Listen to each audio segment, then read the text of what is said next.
Silk Contract Logistics joins the exchange following a $70 million IPO. The deal values Silk at some 8 times its forecast 2022 earnings.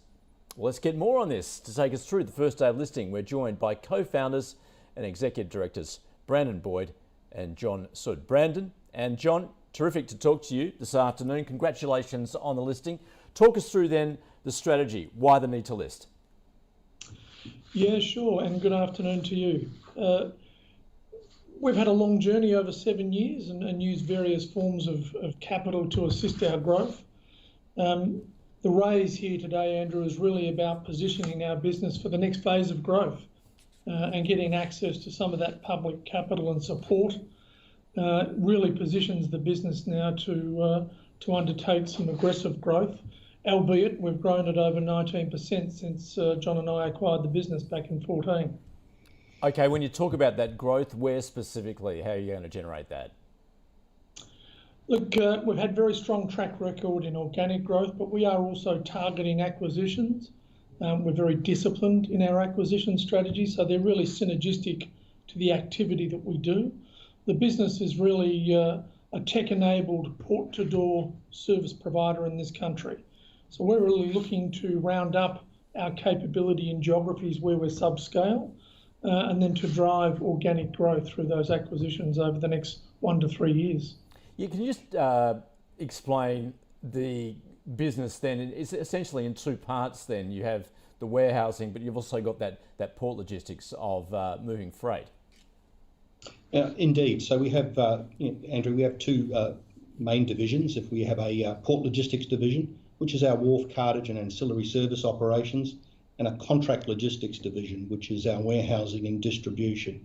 And together, the ideal customer for this business is a customer that might cross all those divisions. And I was noting with interest your comments around Viva Energy just a short while ago. They are one of our larger customers in the group, and indeed we perform wharf, cartage, warehousing and distribution services for Viva Energy in our light industrial market segment. But I gather your core customer base is very much about those fast-moving goods. Indeed. We have 4, if you like, core market segments. Light industrial, which is our lubricant and paint customers and requiring some specialised warehousing services. Fast-moving consumer goods, probably our biggest sector, leaning more towards the food, some specialised retail, and some agricultural businesses as well, which is mainly in that export category, and it balances out our port logistics business very nicely. So John, Brendan, you talk about being a high-tech platform offering that. What is the advantage that you have over other logistics firms at this point? Yeah, sure. Look, what we've built up over the last 6 years, we use tier 1 systems. But what we've done, Andrew, in a very proprietary way is bring those together on a control tower platform that we use for our operations. And essentially what that gives our customers is the visibility from container arrival through the de-stuffing of that container, through our warehouses, and then out to the last mile distribution point. Some people may say that we can do that with Australia Post when we order online from Amazon. What we're providing is really that first point of entry into the country through to that last mile of consumption. And the technology overlay that we're providing our customers really gives them that one-stop shop, that one portal to track, trace, report, look at exceptions and manage their inventory through that supply chain in a physical sense. Businesses, certainly in Australia, but globally as well, talking about and the issues involved in supply chain constraints at this point. Just wondering, it'd be great to get your view on how you see that playing out at the moment and perhaps the pressures that's bringing to bear. Oh, look, Andrew, we're still seeing a lot of shipping disruption around the globe. COVID has, caused rescheduling of vessels around the globe, and then you get the odd ship getting stuck in the Suez Canal. So supply chains into Australia in particular have been somewhat compromised over the last 12 months. Having said that, our customer base and the customer base in general, I suspect, here in Australia is now living in this COVID normal, so to speak. And to that level, what that means is that customers are bringing forward their orders just because there might be disruption down the track.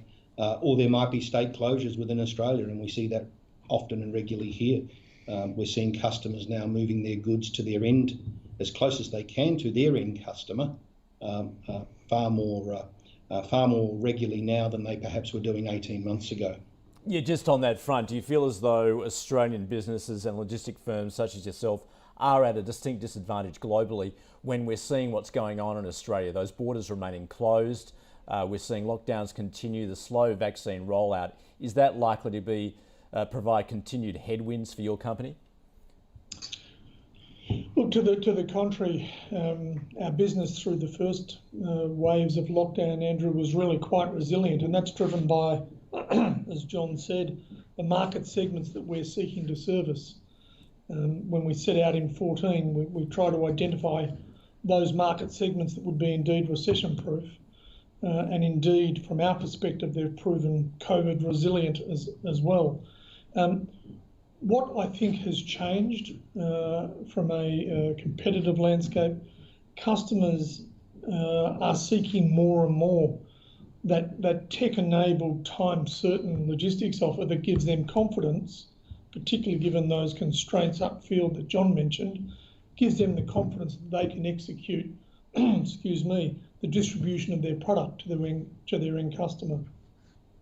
Brendan, John, appreciate the time. We look forward to following the progress of the company, and congratulations again on the listing. Thanks so much for joining us from Silk Logistics. Thank you. Thank you so much. All right, just taking a look at where we've gone with that, having just debuted this morning, of course, we can see currently up 21%.